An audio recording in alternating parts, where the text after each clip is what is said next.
Hi, everybody. Thank you so much for being here.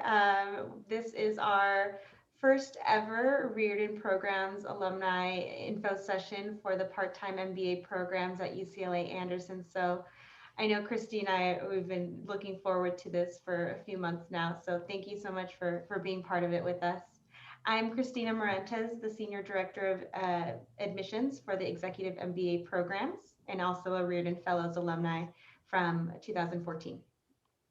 Hi, everyone. My name is Christy Inauen, and I am the Associate Director of Admissions Outreach for the Fully Employed MBA program. Really happy to see you all here today. We wanted to host this event, especially for you, Riordan alumni, because we recognize the value that your experience in the Riordan programs would bring to the MBA community. As you've seen through your experience, at UCLA Anderson, we're committed to building an environment that is equitable, diverse, and inclusive to provide the best climate for business education, producing a ripple effect within the business world. Your participation in the Riordan programs shows us that you are equally dedicated to this cause. Today, we're going to give you an overview of the value of the MBA, why you should consider a part-time MBA at UCLA Anderson, and you'll hear from some amazing Riordan alumni who decided to pursue a part-time UCLA MBA. Next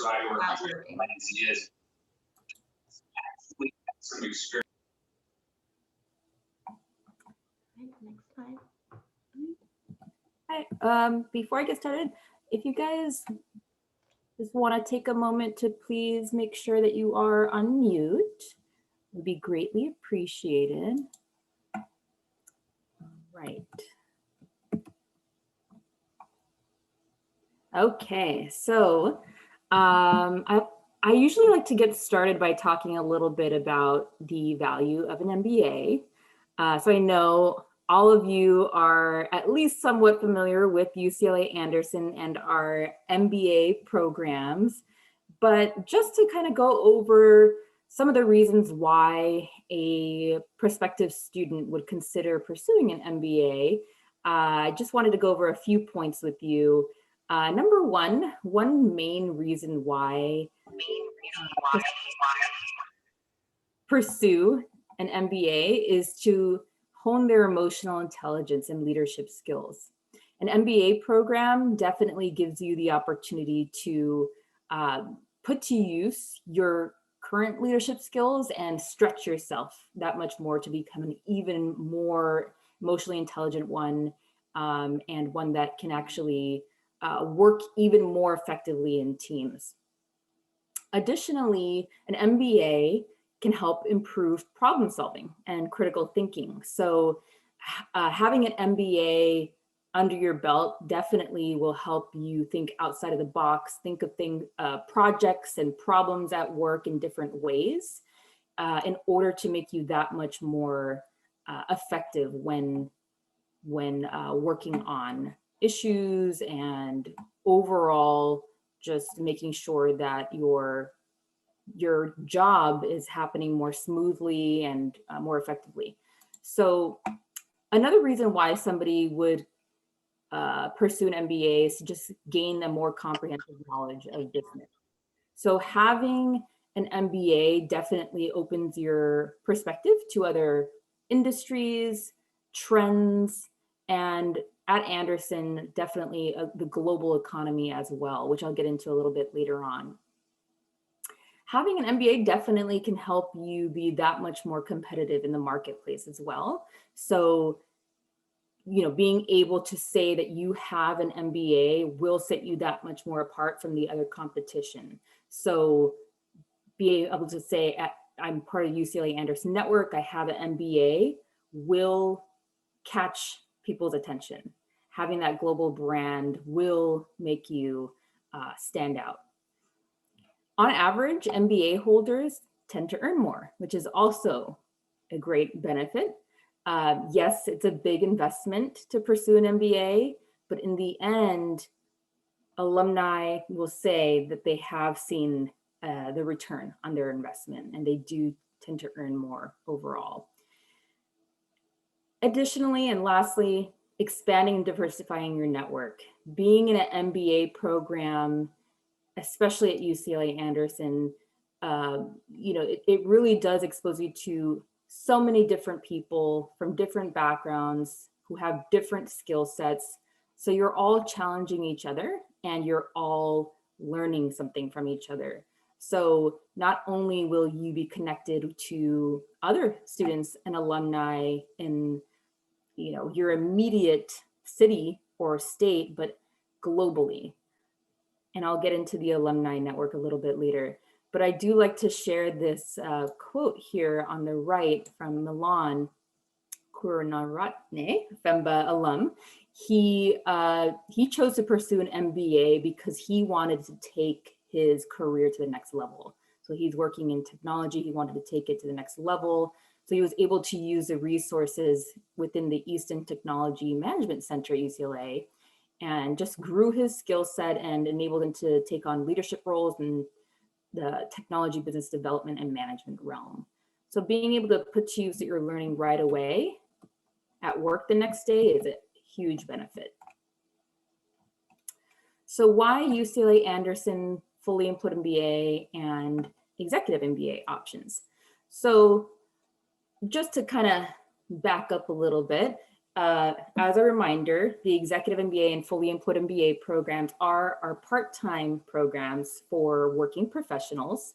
So, of course, as a prospective MBA student, you have the option of considering a full-time MBA or a part-time MBA program. So I just wanted to highlight some of the reasons why a part-time program could be a great fit for you. So one of the reasons to consider a part-time program, either FEMBA or EMBA at Anderson, is to be able to keep your income, keep your full-time job and apply immediately what you're learning in the classroom at work the next day. As a student, you will make immediate connections, drawing what you're learning from in the classroom to a specific situation at work. And we get that all the time from students. They're constantly kind of seeing connections day to day.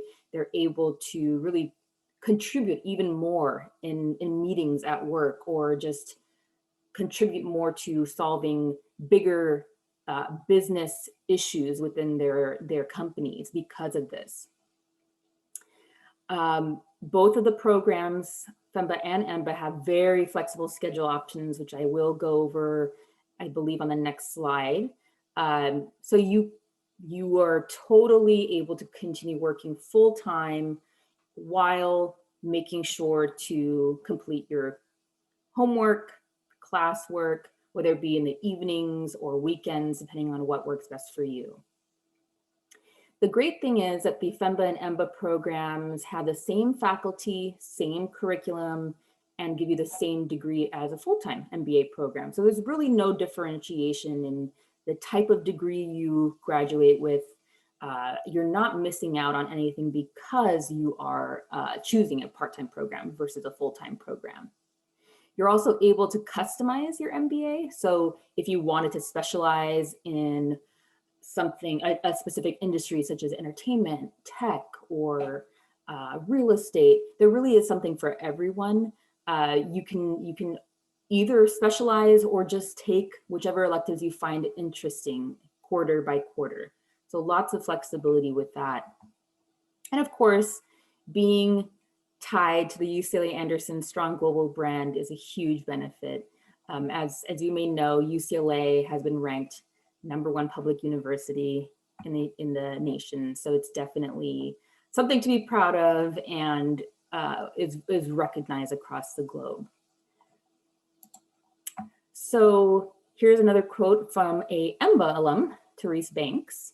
She chose UCLA Anderson Executive MBA because of its flexible schedule option. So she was able to balance her domestic career while going to school.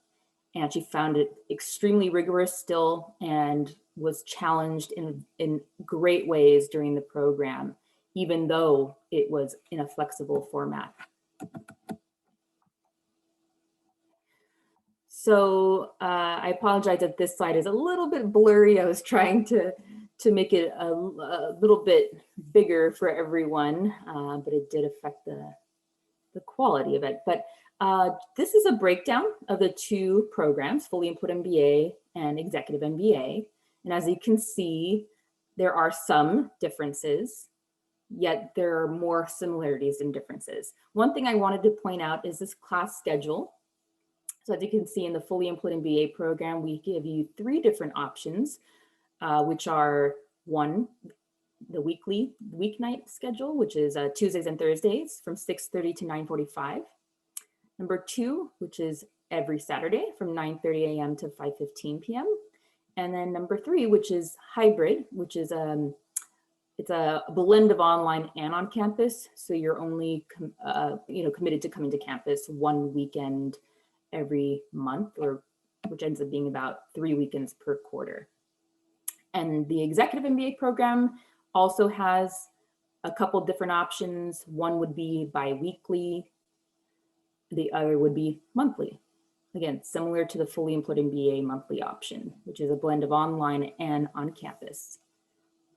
So between these two programs, you have the option to, the one thing I wanted to mention is, because they tend to be very similar, it can be a little bit hard to distinguish which one would be the best fit. So the easiest way to describe the differences and kind of help you figure out which program might be a better fit is just looking at the average. So the average work experience is at the top there.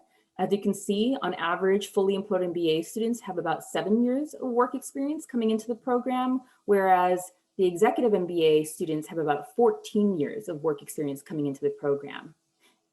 Executive MBA has an additional requirement of having at least 5 years of management experience. So that really is what differentiates the requirements and the program overall. It really is the average years within their student bodies. So if you're still not sure which one would be a better fit for you, Christina and I are really, really happy to set up a time to go over the differences a bit further and help you navigate which program might be a better fit for you.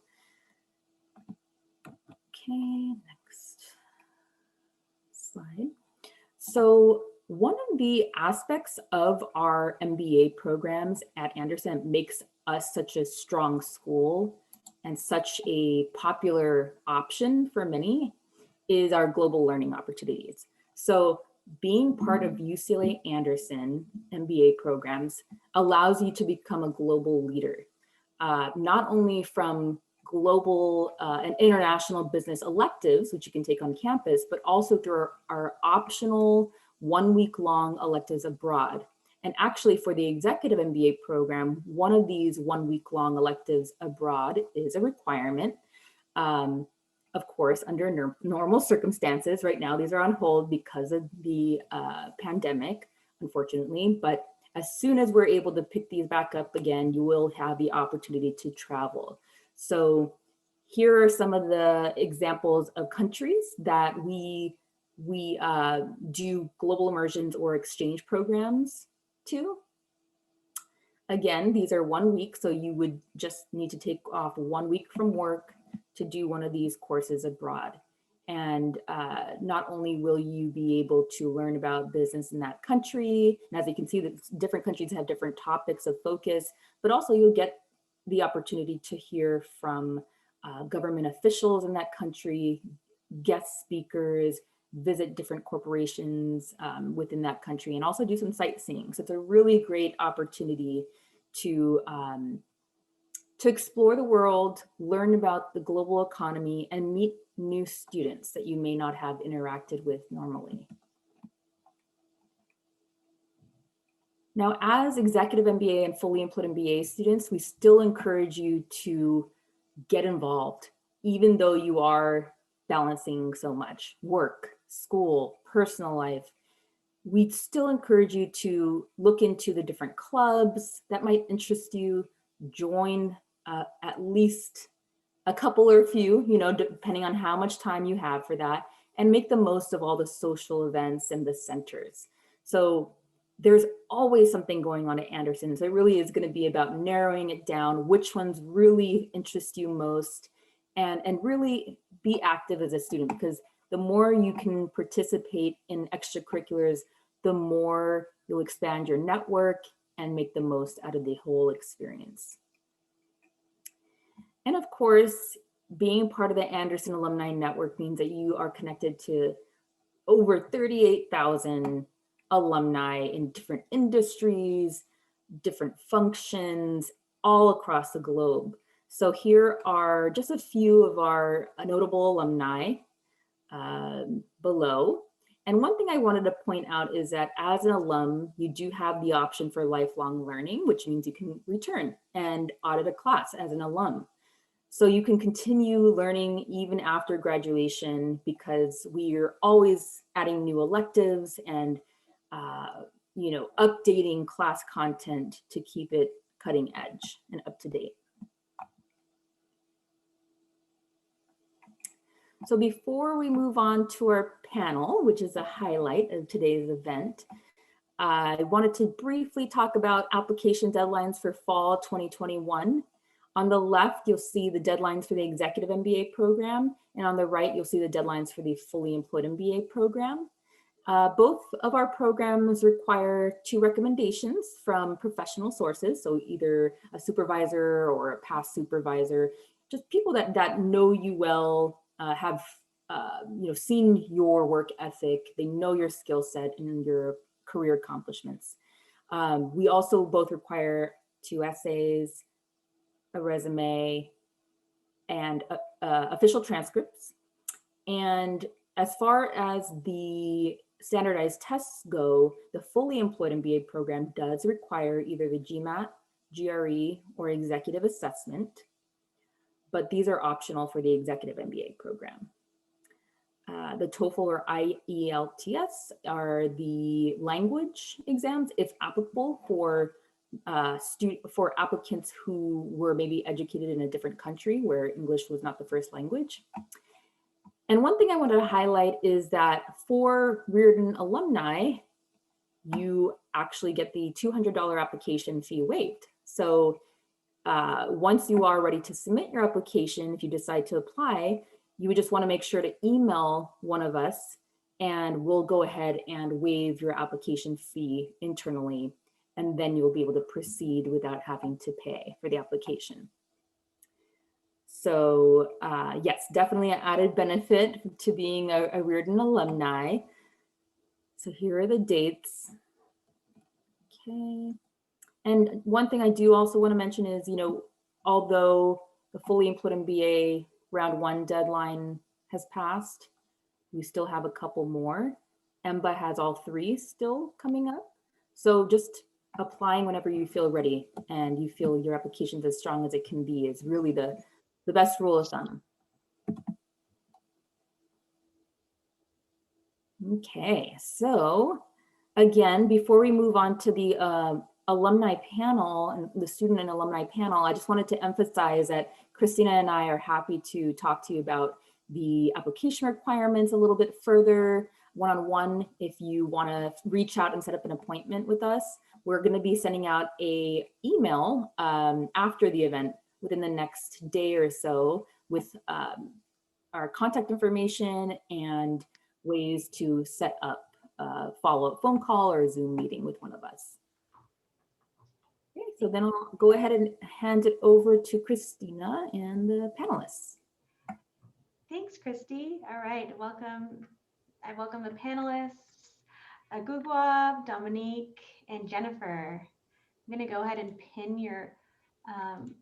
Oh, I was doing it too. Oh, you got it? Okay. Oops. Let's see here.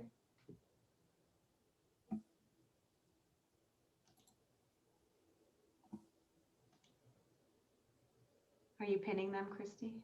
Yes. All right. I got almost everybody. Okay. Should be good to go. All right, I don't see Dominique and Jennifer pinned. Let me try on my end. Add pin. Oh, okay, there we go. And then Jennifer, add pin. This cool little new feature Zoom came up with to highlight our panelists.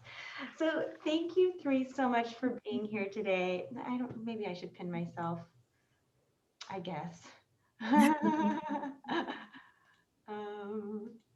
see, how do I pin me? All right. Thank you all so much for being here. Really appreciate you taking the time and to give back to the Riordan programs and your fellow alumni that have gone through the fellows program, the college to career program, or the fellows college to career, or the other program at Riordan. Yeah, Scholars Program. Scholars program. Thank you. It's great that you're giving back. That you also are alumni from the FEMBA program at UCLA Anderson. So I wanted to just take this time to go maybe in order, starting from Agugwa to Dominique to Jennifer. If you don't mind just giving us a little bit of an introduction of yourself, your name, title, company, and a little bit of a career path overview. Thank you. Sure, yeah, I'll go ahead. Good evening, everyone. My name is Agugwa Agu, and I am a technical area lead at BioMarin Pharmaceutical. And a bit about my career path. I actually went to UC Berkeley as undergrad, and where I majored in integrated biology with a focus in biomechanics. From there, I've actually been at BioMarin for the past 7.5, almost 8 years. Started off as a temp employee all the way up to an associate, and now up to lead, where I manage a team of 10 folks in technical operations, and decided once I gained this management experience to pursue my MBA to further develop my managerial skill set.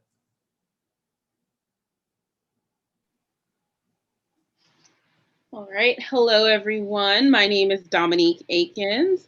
I currently work with ADP. I'm a business partner with them, a business partner 3, Riordan Fellow from 2013 and a FEMBA 2018. My career path, I also went to UC Berkeley for my undergrad, got a degree in social welfare, which is basically social work. Loved my undergraduate degree, and ended up having a career in nonprofit education management as a fundraiser. And while I really loved what I did initially, I started to feel sort of unfulfilled in my role and felt like I was capable of extending myself more, and wanted a degree that would help me figure out what more meant for me, as well as create access and pipelines of opportunity. And so became a fellow to, figure out if the MBA was the right fit. And believe me, if social work Dominique knew MBA Dominique, she'd be like, girl, what are you doing? This is really different. But it turned out to be the right fit. And I decided to pursue my MBA with Anderson, and found myself in a career track that led me to HR / client services, and really enjoying the role at the moment. Awesome. Hi, everyone. I'm Jennifer Boysick. I'm based in the Bay Area. I work in tech. I've always worked in tech.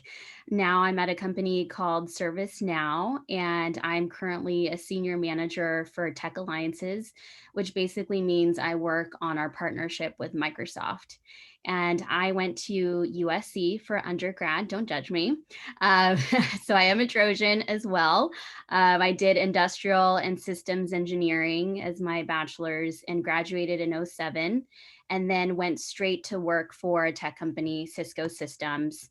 Worked in sales engineering, then worked as an enablement manager, always in various sales, more technical roles.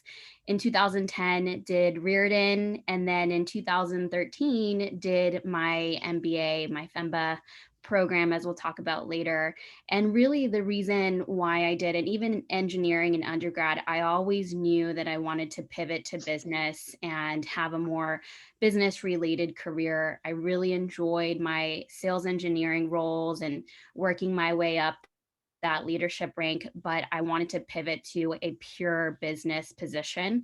And so I did my FEMBA program from 2013 to 2016 and became a manager as part of the 3 years. And after I graduated, fully pivoted to an alliances BDM role, which is what I'm doing today.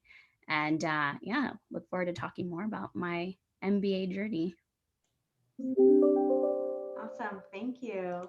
Well, kind of to that, you went through the Riordan programs and you got a little taste of what it was like to be part of an MBA, at least part of its UCLA Anderson's culture.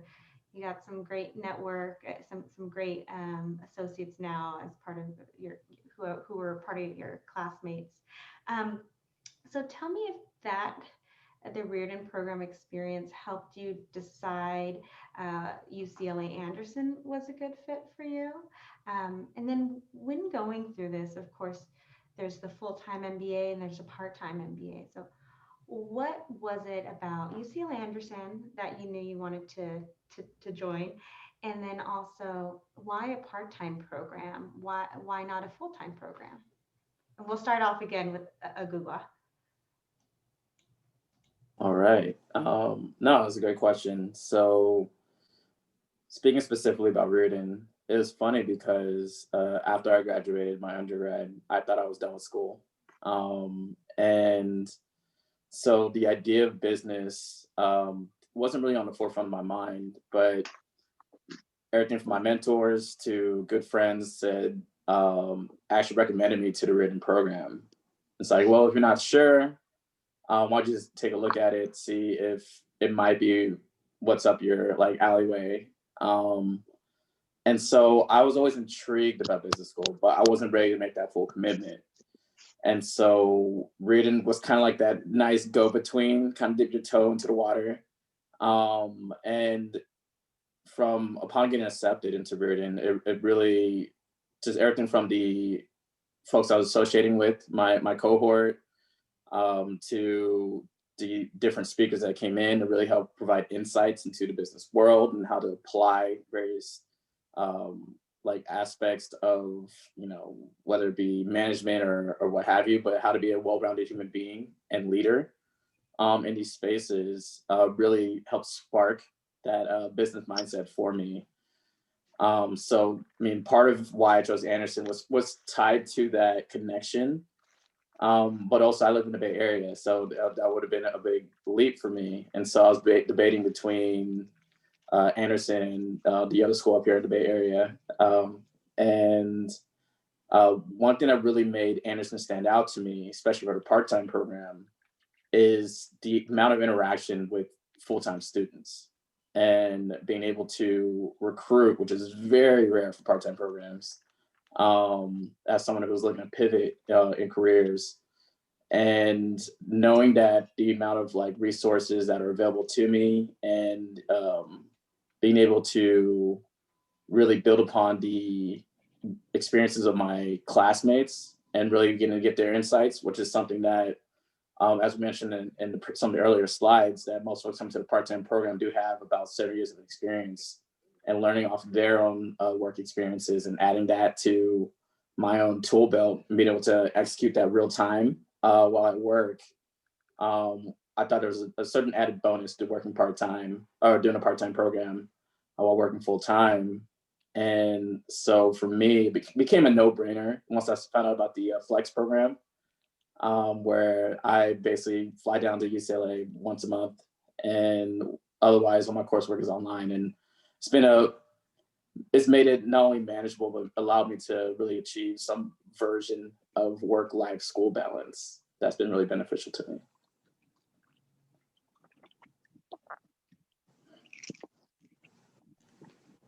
So I might sound like a little bit of a broken record, as my story is very similar.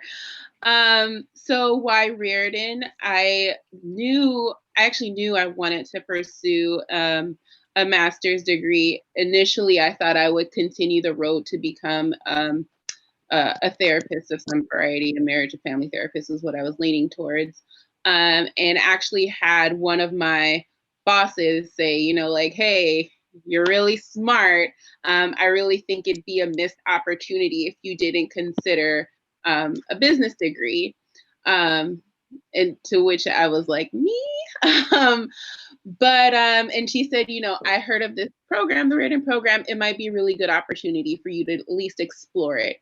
And I did, and it really opened my mind. What I learned, why an MBA would be a good fit for me, is it allowed me to think differently than I did in my undergrad experience, where it was really soft skills based and worldly, but in a different capacity. This was a challenge, and this I thought would give me the tools that I needed to pursue a leadership opportunity down the line, as I would have a broader understanding of business in its totality. And so I really valued Riordan for that experience. I loved that it was tied to UCLA. As I started taking the GMAT and thinking a little bit more seriously about actually pursuing the degree, it sort of became clear personally that moving wasn't going to be an option for me. I needed to be local for family reasons, financial reasons. And so, my options really, I started to think like, well, it's one or two, UCLA or USC, and USC just wasn't for me. Sorry, Jennifer, it just wasn't for me. And UCLA just seemed like the better fit, and for a very similar reason, as I loved that it didn't feel like I was compromising on the experience. I wanted originally to pursue a full-time degree, but it felt like I wasn't doing that by going part-time with the FEMBA program at UCLA. I still had all of the same access to the same resources, professors, same students really, as many of the classes are integrated, that I would as if I was a full-time student. So I never felt like I was cheated in any variety by my experience as a part-time student. And I felt at the time of applying that was unique to Anderson. Yeah, so for me, as I mentioned, I always knew I wanted to pursue an MBA, but being the first in my family to go to college and undergrad and get an engineering degree, I knew I wanted to do business school, but I didn't know all the steps involved and the rigor or any kind of exposure around what business school is like. I always thought I wanted to do my full-time MBA. I was already 5 years into my career, and I remember having a conversation with Alex, who's the director at the time of Riordan. I believe he's now on the other side of Anderson. I don't know, but Alex was amazing at the time, 2010. And I remember he suggested that I look into a part-time program. And at the time, I had no idea what options there were for part-time programs. And when it came down to it, even financially, supporting my family and giving up a salary for 2 years, but having an option to do it in 3 years and not have to give up the career track that I was already on was a no-brainer. So it really, being part of Riordan was pivotal for me, with the connections with Roxanne and Alex, to get exposure to FEMBA, to even know that that was another avenue than doing a full-time program and having to give up 2 years of my career to do that. And just the exposure during Riordan of having assignments, and then having discussions, a very similar format to what we do in B School, and making those connections that we have during the fundraising events and opportunities for leadership. Those are all things that are part of an MBA program. And to this day, a lot of those friendships I still have from Riordan. And so I totally value those connections and the people that influenced my path in the MBA journey because of it. All right, thank you. That was incredible. Alex Lawrence was the director, previously the director of the Riordan Programs. He's now the assistant dean of the full-time MBA admissions team. Awesome. So good person to know for sure. He's incredible, incredible. Well, I know for you, Agugwa, you're in it right now. You're in the thick of it right now. You're actually looking to you're going to graduate soon. Congrats ahead of time. But for you three, I'm curious to know, adding something else to your already busy work life plate. How did you manage it? And how did you continue to take advantage of the other resources, all of the resources that Anderson has to offer? How did you balance everything? And maybe this time we can switch it up a little. We'll go from Jennifer, Dominique, and then Agugwa. Sure. I was going to say, I'll be real, it was really hard. I had just moved to the Bay Area. So I applied to Anderson FEMBA, and then I got a job in the Bay Area at headquarters for Cisco. So I moved up to the Bay. I was also part of Flex, which was amazing because then I only had to fly down once a month over the 3 years. And so having that flexibility was wonderful. And one of the reasons why I chose FEMBA, but it was tough. I was starting a new job halfway into the first year. I was now a manager. I was also I had a director role on our IND Conexión, which is our Latino ERG at Cisco. And then, there's all the homework and the assignments. So it's a lot, but I was so motivated and I immediately saw the value of everything that I was doing. I mean, I got that promotion halfway into the first year. Because of being in an MBA program, I probably wouldn't have been promoted as quickly to a manager if I hadn't been pursuing my MBA. So the ROI was immediate, it was very quick. And because of that, just made me want to obviously make the time and continue with my programs. As part of Flex, it was funny. So actually, I think it was 60% of my class was in the Bay Area. So we would all meet at the Southwest Terminal in San Jose Airport and then take a plane down to LA together, Uber together. So talk about time management. We would do assignments on the plane. We would talk about stuff on the car ride over. So just finding creative ways to make the most use of your time over the 3 years was really key. I mean, definitely there are some personal sacrifices you have to make in terms of not being able to hang out with friends or other social aspects that you have to give up, but it's like prioritizing anything in your life.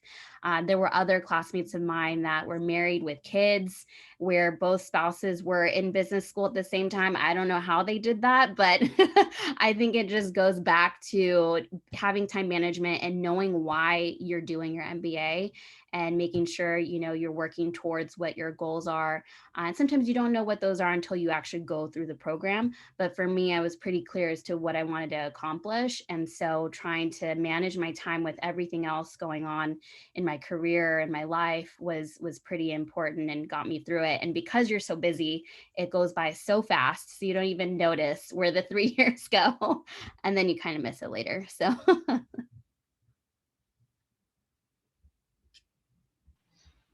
That is so true. Those 3 years fly by.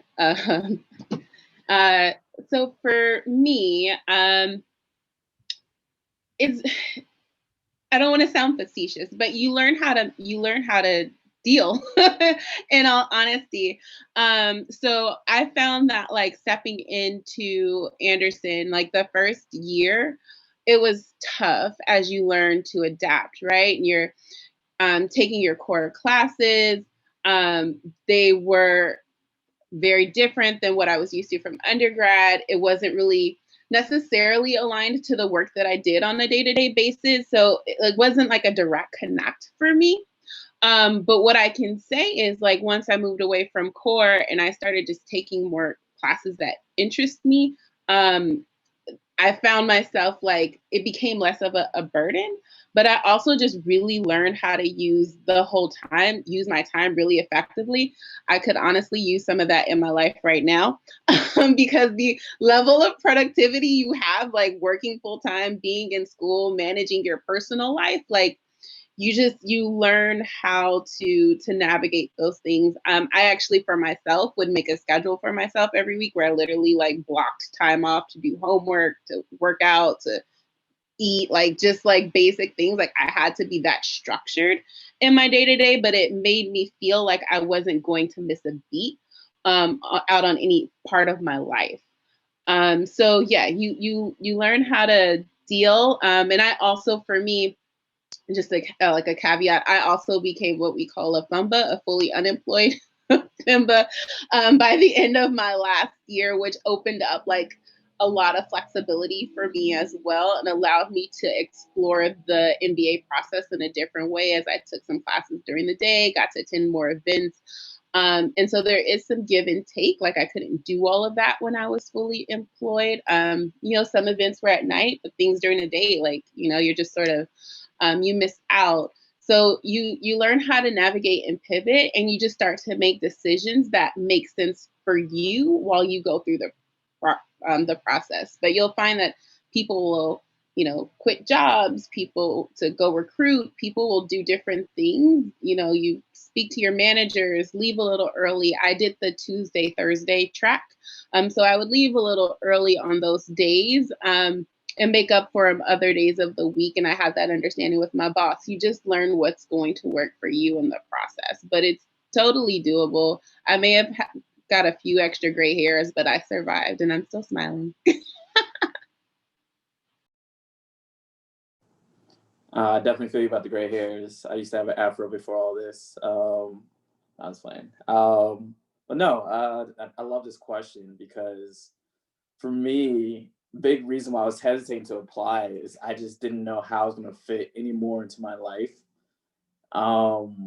And so it's one of those things where I kind of took a leap. I was like, I'll figure out a way to balance all of this, mainly because I was a little over half a decade removed from my undergraduate experience. And so learning how to learn again as an adult is its own challenge. But it is, I wouldn't say it was seamless, but it was doable because you have your classmates who are also struggling to make that transition. And so knowing that you're in it together really helps with that formation of understanding, as well as, coming in, you like have this pod, like for us in Flex, we had like teams of fives, our learning groups that really help in terms of balancing out the experience for anyone for all those difficult times in life. We lean on one another. You learn how to work in teams and build like your own leadership strategy or just balancing out different spaces.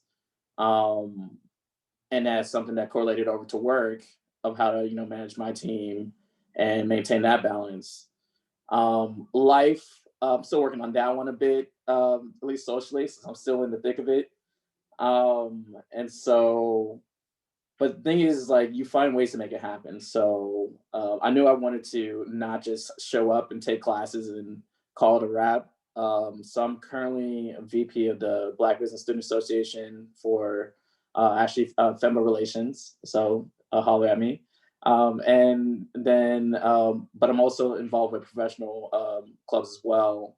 So I'm part of the Managing Consultant Association as well as the Healthcare Business Association. So get a chance to really dive into the thick of it and make the most of the experience. And I'm hoping to soon be a FEMBA. So I have an interview in the morning actually. So hopefully there's some good news coming up in the near future. But yeah, no, I think that in terms of managing, work life and school, it's partly you kind of figure it out as you go along. But the other part is that knowing that you have classmates that have gone through it, you can lean on them for their advice of how to, maintain that balance. Because as mentioned before, there's some classmates who, both of them are in business school, a married couple, and may have kids as well. And so for me as a single individual, I usually felt like I couldn't complain, but I also would lean on them to get their advice on how to make it work. And so when you don't know, you seek out opportunities to really gain those information from those resources. Oh, thanks. So yeah, also good luck tomorrow morning. Awesome. Oh, thank you. So curious to hear how the MBA has impacted your career so far. And I'm curious to hear about it in an academic sense. and also kind of on a more like personal sense and who you are and what you've learned about yourself, and also like your growth, I guess, your professional and personal growth. And in an academic sense, curious to know how like learning the different languages within the business has maybe helped you professionally, maybe gain confidence, what that may look like. So overall, how has the MBA impacted you? And I don't know, who wants to start? All right, Jennifer. Sure. So I mentioned I did engineering for undergrad, and then my career was very much a technical role before going to the MBA. And more broadly, I would say the MBA helped me to think differently. Instead of thinking about the details and how things work, it was more about why. Like, why does this exist? Why are we doing it? What's the business outcome that we're looking to accomplish? And then we figure out how to engineer it to make it work. So it was almost a different side of my brain and a different way of thinking through things. And that's why, from a career standpoint, it just has been incredibly valuable, because I wanted to pivot into a more business role. And what I do is predominantly thinking about alliances and partnerships between big tech companies, thinking of why we should do this, and then bringing in the engineering. It's good to have the balance and be able to speak both worlds. But the MBA really pushed me to completely think outside of the box and put things into a different perspective. It also helped me to think more on the spot. I mean, those discussions when you go into a classroom environment and there's topics that you don't even know are going to be brought up as part of the class, and the professor calls on you and asks you for your opinion and having a point of view, then those are all things that, again, I didn't necessarily get as part of being an engineer. And so all of those learning experiences really helped. And obviously having the curriculum that's so broad across the MBA of your core classes in finance and HR, and getting exposure to all these different sides of business that I hadn't had exposure to before was incredible. The other part that really, and again, why I chose FEMBA, was the international aspect. I actually went to 4 different countries: Brazil, Czech Republic, Japan, and Austria during those 3 years. And I really wanted to get exposure to business abroad. And I know you mentioned a little bit about that in the program. And that was, again, incredible, because my career path in the future and what I want it to be is to do an international role at some point. And being able to see how businesses run in another country, being able to take a class to prepare me to go abroad and do all those activities that we have was super valuable, because that's something I hadn't gotten exposure to already. So there's so many ways that it affected me, from the way that I was thinking to being able to pivot in my career, which absolutely would not have been the case. I wouldn't have gotten an alliances BDM role if it wasn't for having an MBA on my resume. And then in the future, being able to go into the international role that I hope to do at some point, I can go back to the experiences I had in those different countries I visited. So there's a lot more, but I'll keep it to those 3. I can go next. So in my current role, I serve as a consultant, an HR consultant for small businesses in the LA area. I would not be able to think at the level I do to support the businesses that I do without the MBA background.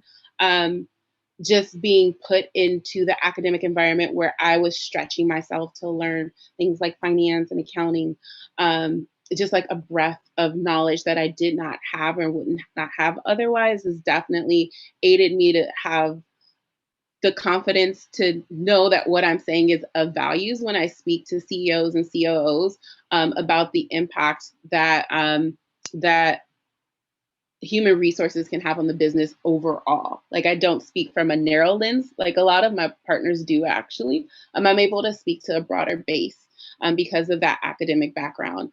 I'll say personally, I think I got even more value than the academic value of the Anderson education.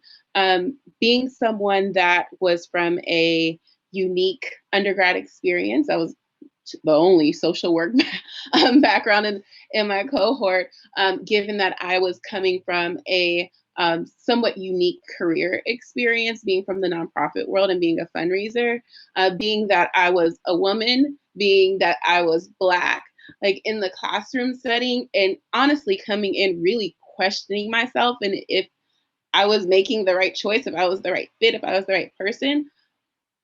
Because of all those things, by the time that I finished Anderson, I knew my value and my worth as a professional and what I was able to bring to a business without hesitation.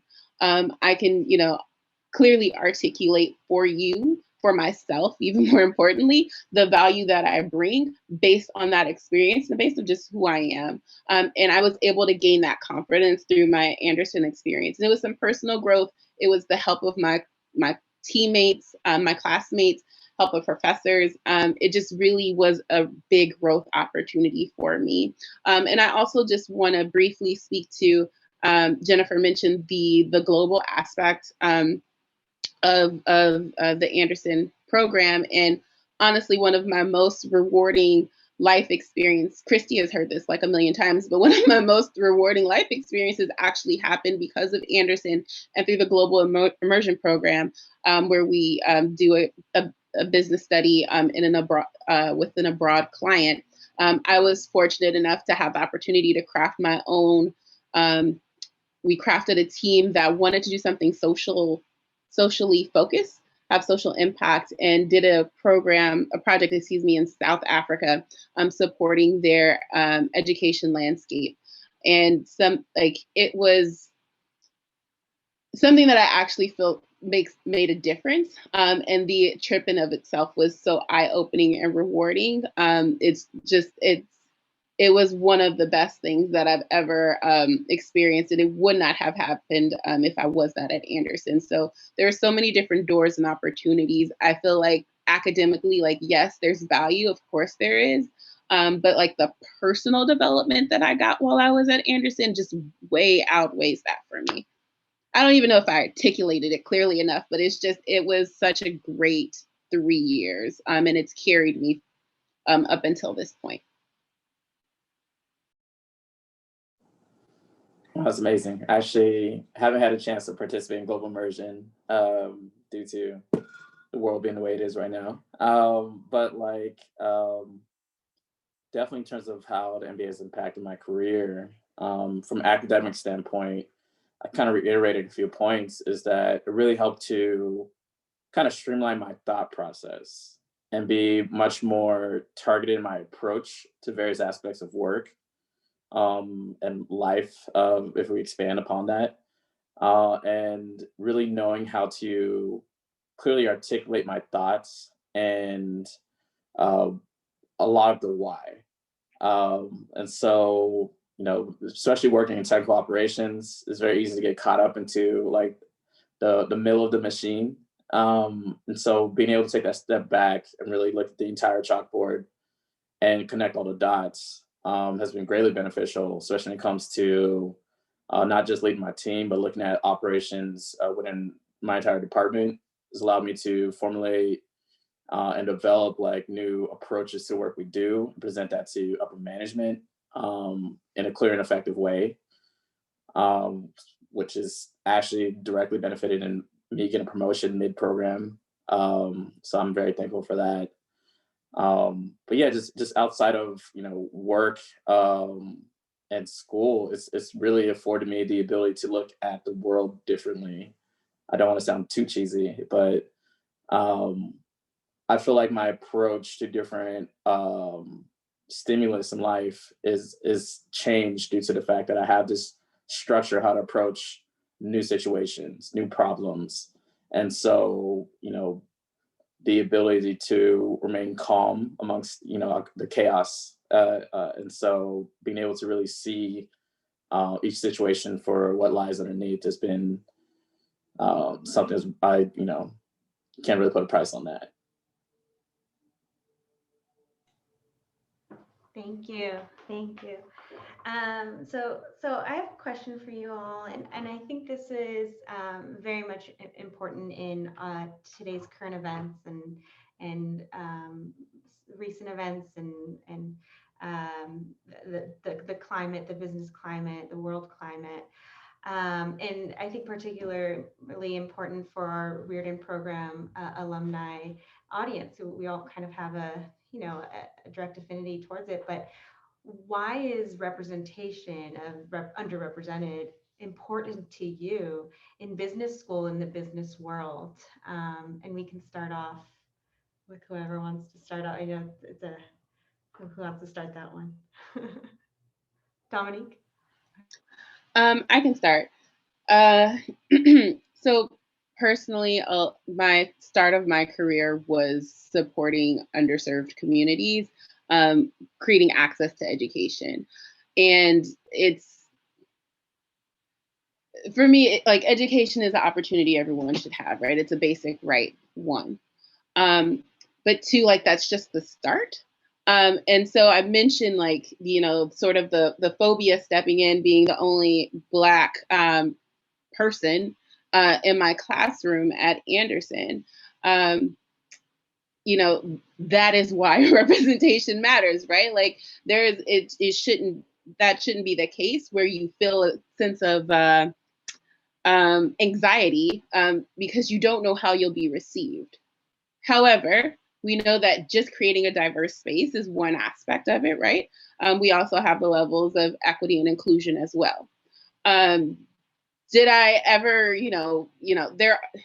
how do I put this? There's so many opportunities for you to feel included within the network of Anderson that, those labels that we put shouldn't be a factor of if you feel the community within Anderson. I too served as, VP of FEMBA relations for the Black Business Student Association. I took it upon myself to, like, find seats at the table for a couple of different conversations with faculty to make sure that the conversation continued, but I never felt handicapped by any of the quote unquote diversity labels that I wear on the day-to-day basis.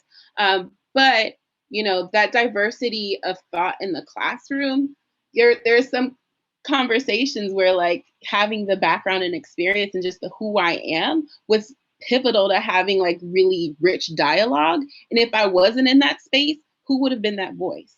Right? Like, I can remember specifically in our org behavior class having a conversation where some folks came up after I had had a moment and, like, thanked me for what I said because some people didn't feel comfortable speaking it. So, like, having richness in all levels of the classroom just helps elevate everyone else around you, right?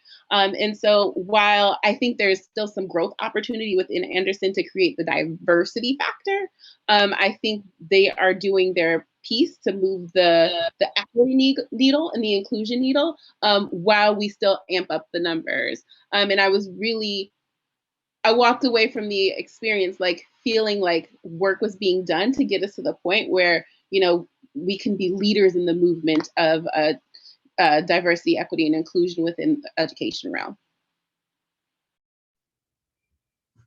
Yeah, to add to that, I mean, there's a reason why companies have dedicated chief diversity officers and ERGs and, now specific goals on bringing diversity into the workforce. I think the issue is a problem with pipeline, especially for MBAs. And when I look at my MBA class, it wasn't, I could count on my hand how many Latinas there were. And so there is, I think, across the board, a need for more diversity in MBA programs in general. But I think it also goes to show that the growth is there and the need is there, and companies are realizing that if you don't have a diverse workforce, you're making decisions on the future of products and business without incorporating everyone's voices and everyone's perspective. And so we all understand the need. I think now it's a matter of action and putting together the right plans in place, especially at a pipeline level in terms of, universities, undergrad and graduate programs, especially MBAs, to make sure we hold ourselves accountable for a more diverse student body, and what that translates to, because we need to have more representation in business. I think the statistics for VCs is 2% of funding goes to women of color. And I might be off on that, but it's very low.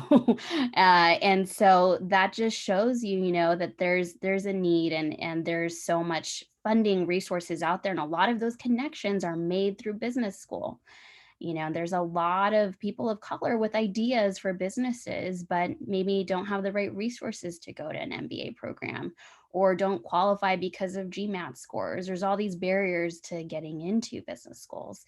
And so I think we need to look at the holistic issue at hand, and realize that we need to have more diverse representation across the board, because essentially that trickles into corporate world, which trickles into some of the biggest decisions that are made that influence all of us. But yeah, that I think there's room to improve there.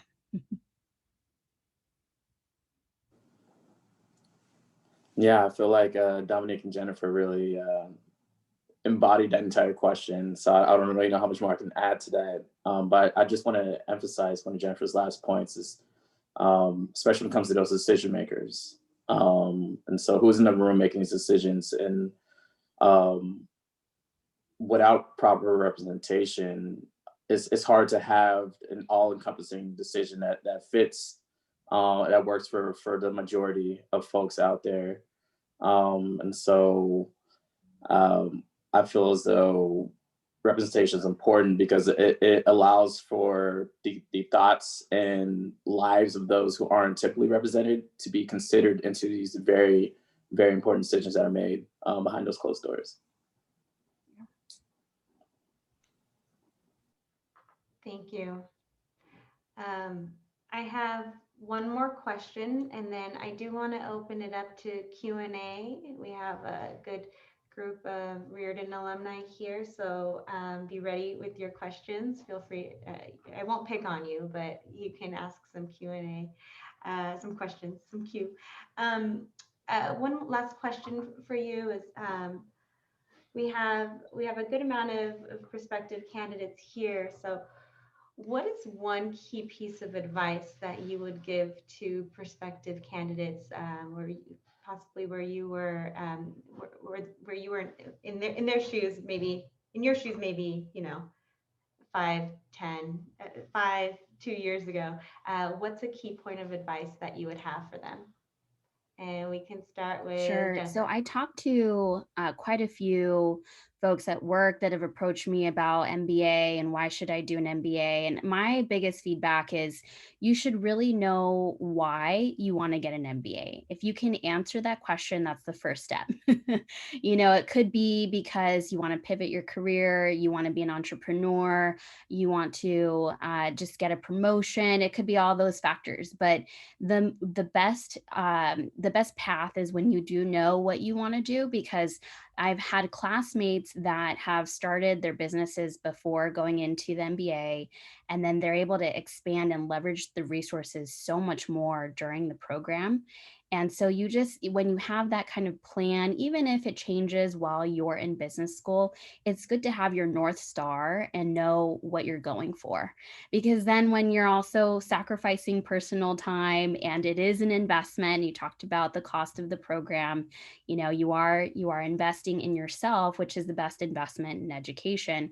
You should always know why you're doing it. And that's what keeps you going throughout the 3 years as well. So I always say, think about that first, and then think about what programs are going to get you the most based on that North Star, whether it's a full-time program or a part-time program, depending on how many years of experience, because I do think the outcomes are different. A full-time program may have a different career path or ROI than going to an EMBA or a FEMBA program, for example. And so I think all those things that you have to factor in, you have to first ask yourself why you're doing it in the first place. So it's partly that, and the program that you choose, the school that you choose, is so important because all programs are not made the same. And for me personally, like I said, the international piece was so important. I didn't see that in some of the other part-time programs I was applying to. The flex program at FEMBA, the ability to live in the Bay Area and commute to LA only once a month over the 3 years was a real differentiator from some of the other programs that are out there. I believe some of them are doing it now. So, Anderson was one of the first to implement that. All those factors, I would say, are questions you should ask yourself before committing to a program.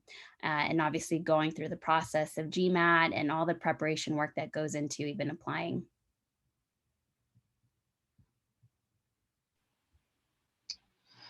So I'll piggyback on that and just say fully commit to the process.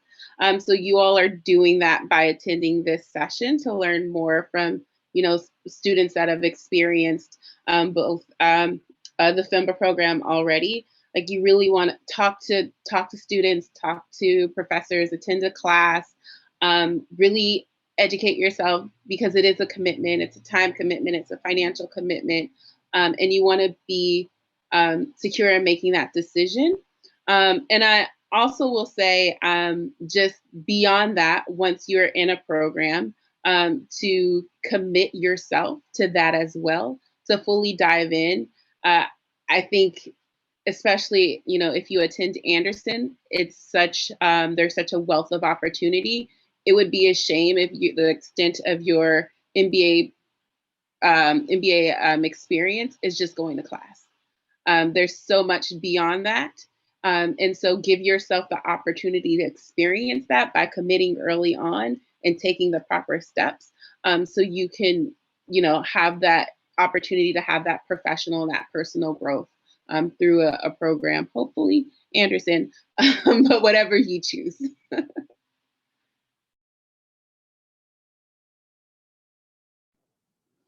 I feel like I'm sound like a parrot at this point, but one of the biggest things is, kind of borrowing from Socrates, is know thyself. And so one thing that was really key is just knowing your why, but also taking time to know yourself and who you are, and preparing yourself mentally for this journey that you're about to go on. Because as part of it, you will continue to learn and grow. And so knowing, your boundaries in terms of like what you're trying to do or really not trying to do. And then it allows you to know when opportunities are right for you and whether to pursue that or dive deeper into this organization or this opportunity or internship. And so for me, a big part of it was taking the time to really pause and reflect and figure out who I am, who I want to be, and what steps are necessary to get to that person I envision, and how the program will help me along that journey. And kind of like, that allowed me to figure out which program was right for me, which school was right for me. And I'm currently living with no regrets. And I'm very happy I made the decision I have. So ideally, I would love to see all of you at Anderson. But I definitely want to stress the idea of knowing your why, not just in terms of career aspects, but also for yourself and, life perspective kind of moving forward, whether it means you don't go to business school or not. I think it's really important to understand what helps you kind of develop that compass moving forward. Great perspectives. Thank you. Let's go ahead, and I'm going to remove the pins so we can open it up to any questions. So if you have any questions, you can go ahead and let's see, unmute yourself. I think we can handle that with the audience here. So go ahead and unmute yourself and ask. Okay, see Richard, Hello. go ahead. Hello, I'm Richard. I'm a fellow of 2012, and I'm applying to the FEMBA program as part of round 2. I've been also working with Roy on the admissions team. So, Christy, Christina, I'm pleasure to meet you. Question is for Dominique. And I know earlier in the conversation, you brought up the fact that you were looking at like USC as a school, right? And, something kind of maybe not didn't align with you. But what was it about Anderson that as you were comparing these two schools really stood out to you and made you feel like you belonged there? So the Riordan program created access opportunities to interact. And honestly, just the more I talked and met with people, the more it felt right. Sometimes you just have these like gut instincts. And it was one of those. And hearing, like I mentioned before, like the opportunities that exist, it was clear to me that even though I was stepping into like the part-time program, which wasn't necessarily the direction I imagined myself going, I didn't feel like I would be missing out on any MBA experience by being a part-time student at Anderson.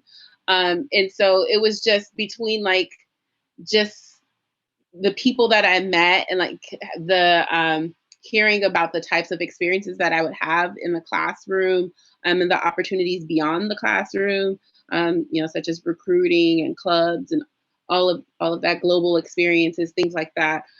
It was just really evident to me that it was the right choice. Thank you.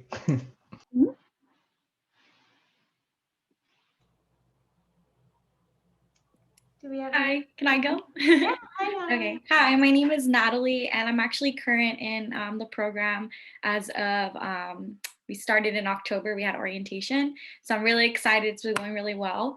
I really want to go to UCLA Anderson and be part of the FEMBA program. That's like my dream school. I attended all the events, so they've all been very informative. But I guess my question would have to be, is there any courses that you recommend maybe taking or reading about before getting into an MBA program, like maybe like accounting or finance, like anything I could do to prepare myself?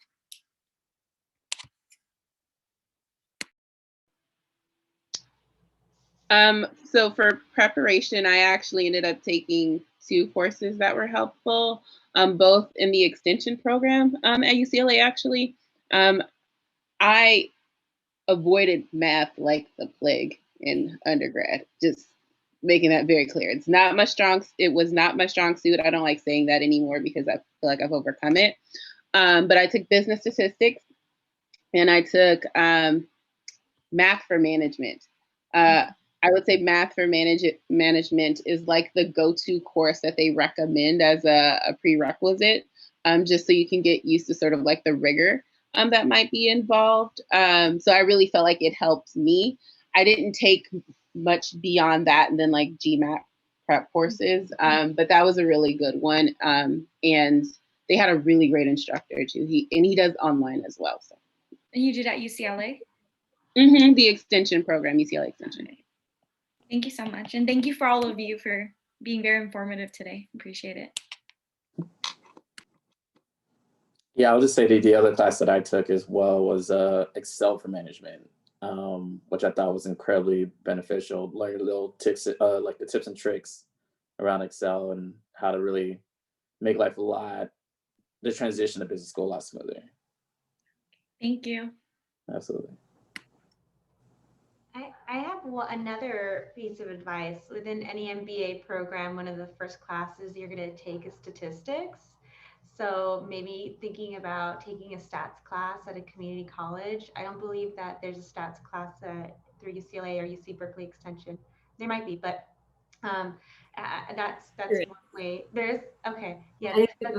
Yeah, the one that Dominique mentioned, business statistics. Oh, business statistics. I'm sorry, Dominique. Okay. Yeah, and then I put in a chat as well, but the other, so math for management, I think is now called mathematics for business solutions. I want to say they recently changed it. I'm old school. Sorry. They recently changed the title, so Yeah. I'm currently taking it. I'm taking the 2 courses, so they're really good. And for you that are looking into it, it's Management 110 and Management 115. So disregard the name if, because I know they've changed it a few times. So just go based off that. The course number should help. Awesome. That's helpful. Thank you. Thank you. Thank you. UC Berkeley also offers those same 2 courses. I found that UC Berkeley's offerings, like you can start the class like tonight if you like. For UCLA, you do need to wait until the quarter begins. So that's just a little bit of insight there. But that's awesome that you're preparing, Richard and Natalie. That's wonderful. And thanks for asking those questions. Yeah, I've been preparing this whole year. So yeah, thank you. I love that.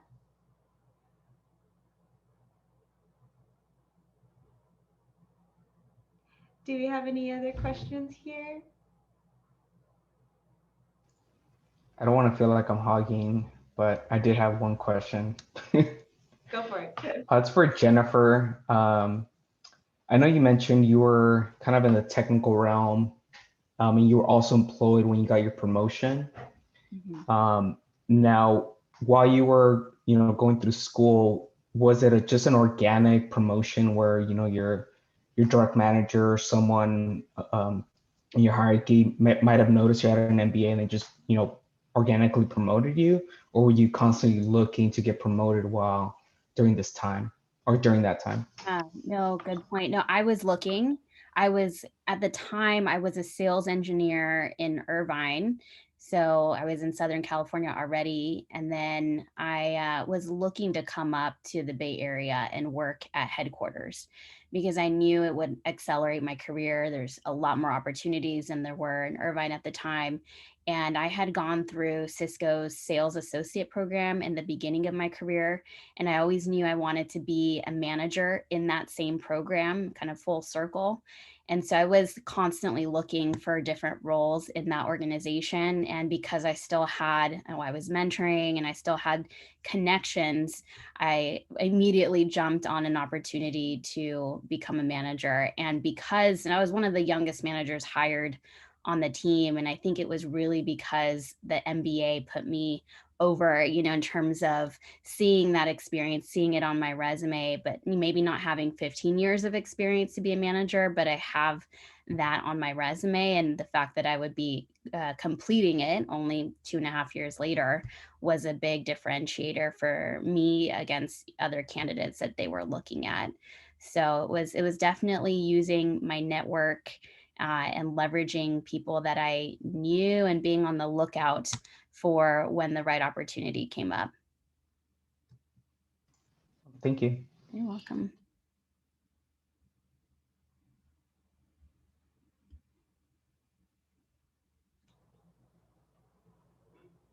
Any other questions?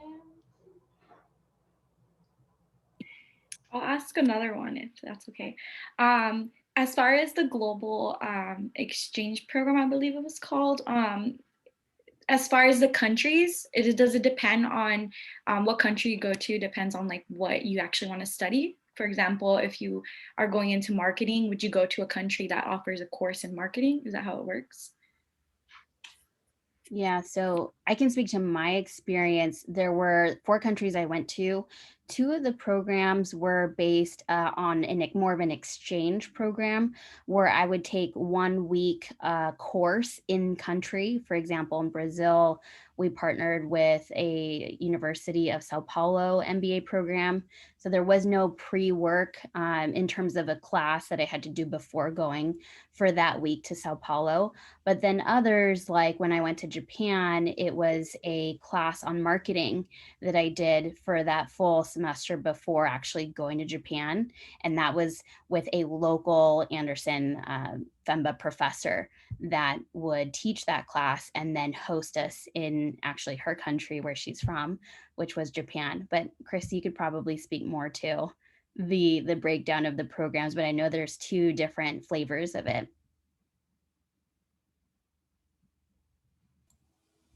Did I capture that right, Christy? Yeah, you did. You were perfect. Yeah. Okay.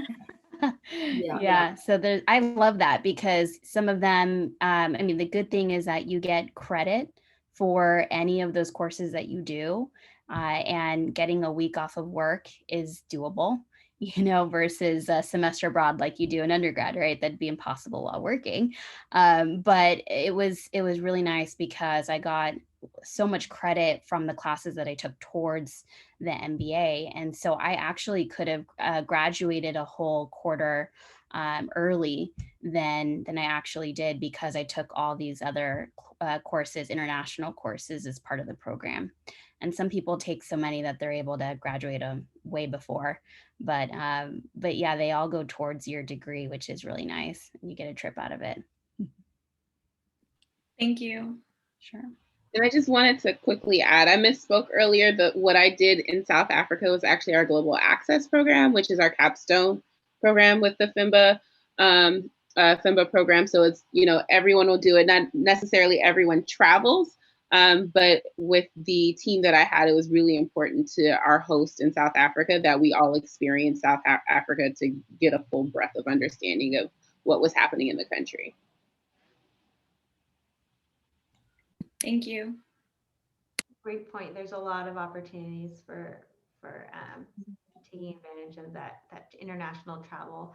So you can see here in this slideshow, we share the topic, so the relevant topic of the week when we go to the countries. So I think this is a really cool photo that shows you a little bit more insight into that.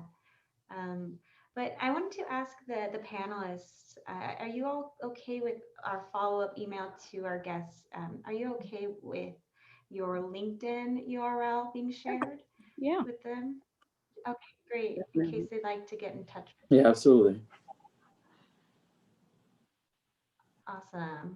Thank you. Well, I think, do Yeah. we have one more question? I think Yeah, I have see a one. Okay. question. I'm just really shy. So I guess, so I feel like my journey to business school has been a lot different than, I feel like I can relate a little bit to Dominique, but I actually graduated as a business major and I'm in education now. But I feel like I'm having a hard time trying to cater my application to the Riordan program, just because I feel like, do I still fit in? Do I need to transition before applying? So then I guess I'm just kind of like looking for a little bit of guidance or any recommendations. Like, I'm not sure how to make myself as a competitive candidate, because I feel like I'm in education, which is completely different from what I feel like is something that is, what's the word I'm looking for? I guess noticed in a sense. So hopefully your guidance, I can have a clearer vision. I guess I'm still struggling with that question of why thyself, but anything is appreciated. Thank you. So for me, going into the application process, I crafted the story that I saw myself moving up education to be like an executive director for an education nonprofit. I worked for KIPP prior, which is a charter school organization. If I'm being like really honest, I wasn't like really sold on it. But I heard time and time again, like, you want your story to make sense. I knew the MBA made sense. Unfortunately, I don't know if I fully knew thyself either. I knew the MBA made sense. I don't necessarily know if the career trajectory that I wrote in my application made sense. And, I'm not in it, so that goes to show you. I think there's a way you can be strategic and honest. It definitely was one of the pipelines I saw myself going down, but it wasn't the only one, but it's what made sense. And what I felt confident speaking about as far as like interviews and follow-up. But the purpose of the MBA is to expand your horizons. You don't have to, even though you are crafting a story in your application, you are not tied to that. And you are able to pivot in whatever direction you like. You can, walk out with dreams of finance or, wherever you see yourself. But you want to make sure that whomever is reading your application can see a vision and see, who you are and what you'll bring to the classroom and beyond. So I think it's just being really thoughtful and strategic in the story you craft, but it doesn't necessarily dictate your trajectory. And I am more than happy to make myself available if you ever want someone to review an application or even a resume. Given that we have, somewhat similar backgrounds, I'm happy to lend an eye, and you'll have my contact information. Thank you so much. I appreciate that a lot. Yeah, for sure. Christy or Christina, is FEMBA still offering interviews as part of the admissions process? Yeah, we do. Yes, we actually have our interview date this Saturday for round 1. Okay. So yeah, I also, wanted to add to what Dominique was saying. Feel free to reach out. You have now Dominique as a resource, which is awesome. Thank you, Dominique, for offering that. And also, I'm happy to set up an appointment with you as well if you want additional feedback on how to make yourself an even more competitive applicant. But just know, no matter what your background is, you have something valuable to add to the program. If anything, you would stand out as somebody with a more unique background, a non-traditional background. So yeah, I think just telling your story, being you. We're not looking for any cookie cutter story or cookie cutter answer. We just want to get to know you as a person. Thank you. As you guys can see, I'm in a classroom right now. I left to work. Yeah, that's awesome. Right. And yeah, to Jennifer's point, we also interview all of our applicants. So once you submit your application for FEMBA, you'll get invited to interview with an alum or a current student. And that's another place to expand on your story and allow us to get to know you more personally. Yeah. No, I did that as well. And I felt like it was so valuable to also have the interview be by someone who went through the program and, be able to share my story and talk about it versus having it just on paper. Right. Yeah. Life. So yeah, I highly recommend going through that process and being able to share your why or what you're thinking and help share that with whoever is, part of the interview process and ask questions and, make it a mutual conversation, understand their path as well. But I enjoyed that part of the process was the interview.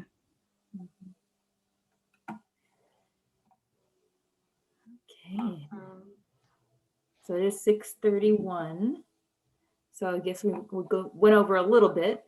I guess we can go ahead and wrap up here. Christina, are we good to wrap up now? Yeah, all good to go. Yeah, thank you. Thank you to the panelists and also the attendees. I had a wonderful time. I know it's late, but I had such a good time chatting with you all and getting to know you all. Thank you. Yeah, I just want to echo Christina. Thank you to our panelists. Thanks for coming back and sharing your story with everybody. You're all really inspiring and have such a unique story to tell.